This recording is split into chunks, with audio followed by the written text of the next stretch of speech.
මං ජීවක වික්‍රමසිංහ. ඔයා? මම භාග්‍ය. සෙව්වන්දි. මං ආදරය කරපු කවි ලියපු කෙනාව හම්බ වීම මට ලොකු සතුටක්.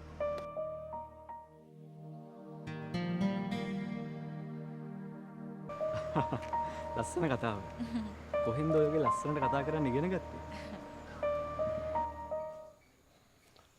අර කමේ ඇදිලා. කවුද? අර ඒ සන්දියේ මගේ ළඟ කටුලෙවකකා හිටපු ජයසිරියා. කොහොම මේ උදලාලි දන්නේ? මේ පත්තරේ තියෙනවා. විස්තරේ සම්පූර්ණයෙන්ම තියෙනවා පින්තූරෙත් එක්ක. මගේ මේ ජීවිත කාලෙට මං සතුටෙන් ඉඳලා තියෙන්නේ දවස් 2-3යි. අනිත් හැම මොහොතකම මං සතුටෙන් ඉන්නවා කියලා පෙන්නුවට මං හිටියේ මගේ හිතේ ලොකු වේදනාවක් හිර කරගෙන.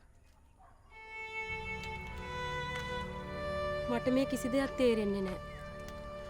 ඔයත් එක්ක තවත් මේ වගේ දේවල් කතා කරොත් මගේ ඔළුවත් අවුල් වෙයි.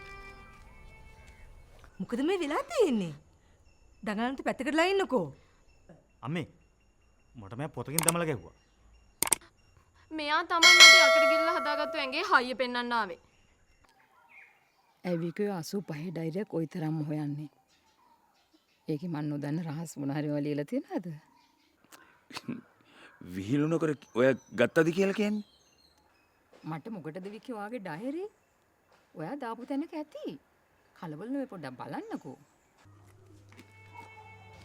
තාත්තගේ ඩයරි එකේ චාල්ස් මුදලාලි දරුව දුන්නු දවස කියලා ලියලා තියෙන දිනයයි මගේ බර්ත්ඩේ එකයි දෙකම එක දවසේ.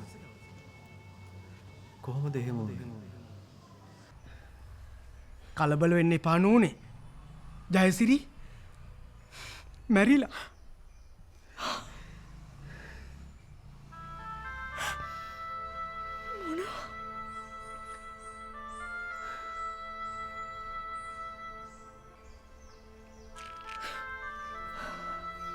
යාසිට කවුද මේ විස්තරේ කිව්වේ? ලොකු නෝනේ මානෙල් නෝනේ කතා වෙනවා මට ඇහුණා. මේ ආන්න පුතා. ඔයා මේ කරන්න හදන්නේ සම්පූර්ණයෙන්ම වැරදි වැඩක්. අම්මවත් මමවත් කැමති නෑ ඔයා මේ අධ්‍යාපන කටයුතු අතරමඟ නතර කරලා දාලා කොහෙවත් යනවට. තාත්තේ මම සතියකටනේ යන්නේ. මං ඉක්මනට කොළඹ එනවනේ. මේ මෙයාට මොකද්ද මේ තියෙන හදිස්සියේ වුවමනාව නන්නාඳුන පළාතකට යන්න? ඇයි පුතා වඩ තාත්තා අහන දෙයට උත්තර දෙන්න බැරි? ඔය හරියට කතා කරන අපි පිට මිනිස්සු වගේනේ. මෙච්චර කල් ඔයගේ හැම දෙයක්ම හොයලා බැලුවේ අපිනේ පුතා. ඉතින් ඒ වට අපිට කියන්න බැරි. අම්මා මං දැන් පොඩි ළමෙක් නෙමෙයිනේ. ඇයි ඕගොල්ලන් මාව මේ ගෙදර හිර කරගෙන තියාගන්න හදන්නේ? ඕගොල්ලන් මට ආදරේ කිය ඇයි මගේ හිත රිද්දන්නේ? මේ කඩේ ගෑනු ටික ගියාට පස්සේ තමයි මට මතක් වුණේ පත්තරේ ඕනි කියලා. මට තොට මොකක් කරන්නද කියලා හිතෙන්නේ මෙන්න මේ දීප පත්තරේ. මේ හා යනවා. මම මේ හැම දෙයක්ම කරන්නේ ඔයා ගැන ගොඩක් විශ්වාස කරලා ජීවක. ඔයා වෙනුවෙන් මට හැමෝටම පුංචි බොරුවක් කරන්න පුළුවන්. මොකද්ද ඔයා කරන්න හදන්නේ? මං ඔයා ගෙදර එන්න. ආන්ටිත් එක්ක කතා කරලා කොහොම හරි මේ ගමන යන්න උදව් කරන්න. තෑන්ක්ස් ජනිත්‍රි. මුදලන් නවන්නත්. හරි මේ සේවන්දි නෝනා අත නෙවෙනවා.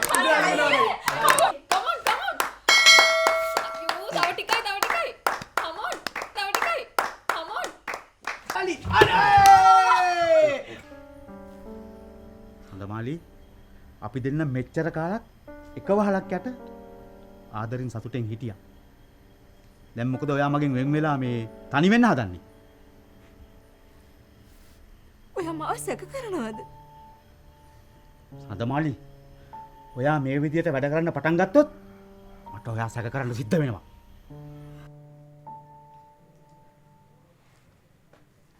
කී දොහක් වුණාද නෝනේ?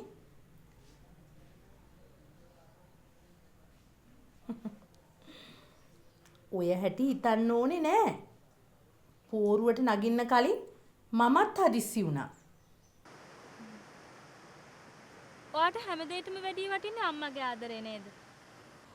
ඔව්. කවුරු වුණත් මං මැරි කරන්නේ අම්මා වගේම මට ආදරය කරන කෙල්ලෙක්.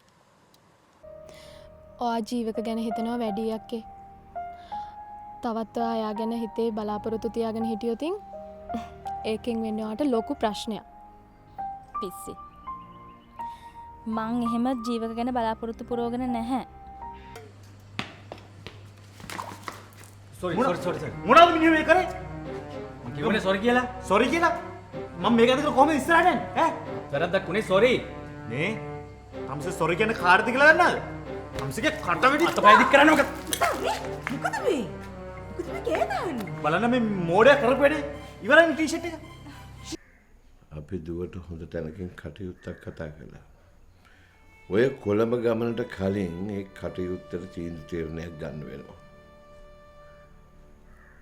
සීයා මට තව ඉගෙන ගන්න ඕනේ. මං අම්මට තාත්තටයි කිව්වා ඔය දේවල් මගේ ඔළුවට බරක් කියලා. අනිත් එක මේ තරම් හදිසියෙ ওই දේවල් කරන්න ඕනේ නෑනේ සීයා. එතකොට මං ගෙන අපේ යෝජනාවට දුව කැමති නැහැ. ජයසුරේ. තෝ කවුරු කියලා හිතලාද? මගේ කෙල්ලගේ ජීවිතෙත් එක්ක සෙල්ලම් කළේ. මං කාත් එක්කවත් සෙල්ලම් කරේ නෑ මුදලාලි. මම මේ හැම දෙයක්ම කරන හිතන අවංකව. අවංකව? අමුතු කරන් කන තැනට හරි වැඩ කරන තෝලගේ කොහෙද යකෝ අවංකකම? තෝගේ අවංකම ඉෂ්ට කරගන්න මේ චාස් මුදලාලිගෙන් හම්බ වෙන්නේ. ඒ නිසා තෝලගේ තැහෙට නොබෙලි මෙතනින් පල.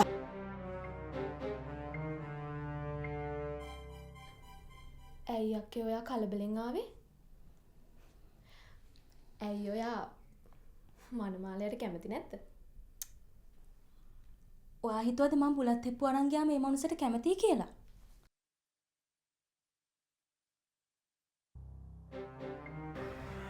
මට ඔයාට කතා කරන්න ආපහු නම්බර් එක. ඔයාගේ නම්බර එක මට දෙන්න. ඕකේ. කතා කරනවනේ.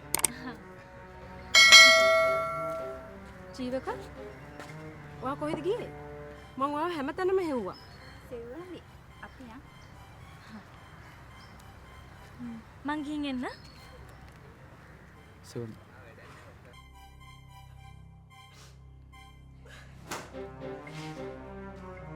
හරි යන්න. මේ තාත්තගේ ඇස් දෙකල වැලි ගහලා මේ පවුලේ නම්බුව නැති කරන්න තරම් ඔය අවලන් අදහස තුගේ ඔළුවට දැම්මේ කවුද කියලා කියපන්. කියපන්. කියපන්. කවුද කියලා කියපන්. අයිජේ. තුගේ ඇඟපත ලොකුනහම මං හිතුවා මොලෙත් වැදලා ඇති කියලා. ඔබ දන්නවද බල්ලොත් එක්ක නිදාගත්තොත් බලු මැක්කොත් එක්ක දැකලින්න ඕනේ. අන්න ඒක මතක තියාගන්න.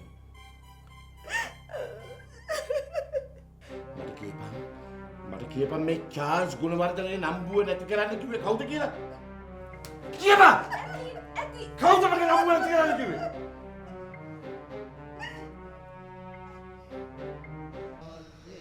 අම්මේ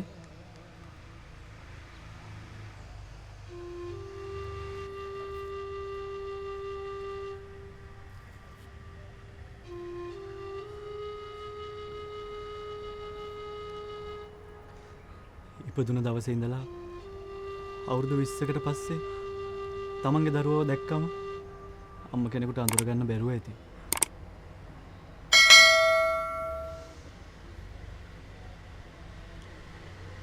අම්මට විශ්වාස නෑ නේද මං අම්මගේ පුතා කියලා? මගේ තාත්තගේ ඩයිරි එකේ 1985 සැප්තැම්බර් 17 ලියලා තියෙන්නේ චාල්ස් මුදලාලි දරුවා දුන්නා කියලා. මම ඒක කියෙව්වා. මගේ විස්තර හොයාගෙන හොස්පිටල් එකට ගියා. එදායි හොස්පිටල් එකේ ඉපදලා තියෙන එකම එක පිරිමි දරුවෙක් විතරයි. සඳමාලි ගුණවර්ධන කියලා අම්මා කෙනෙකුට. මම මං එදා අම්මව හොයාගෙන ආවට මට අම්මගේ මුණ බලලා කතා කරන්න ධෛර්යයක් තිබුණේ නැහැ අම්මේ.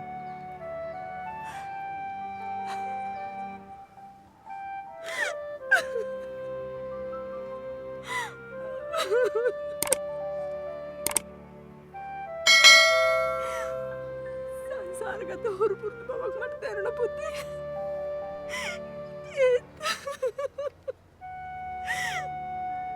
ඒත් ඒක මට තේරුම් ගන්න බැරි වුණා.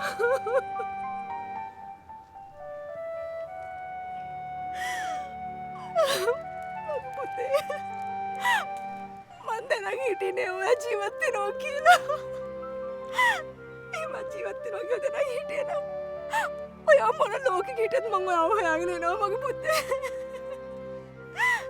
ඔයා මෙච්චර ලොකු මහත් වෙනකම් කොහෙද හිටියේ මගේ පුතේ?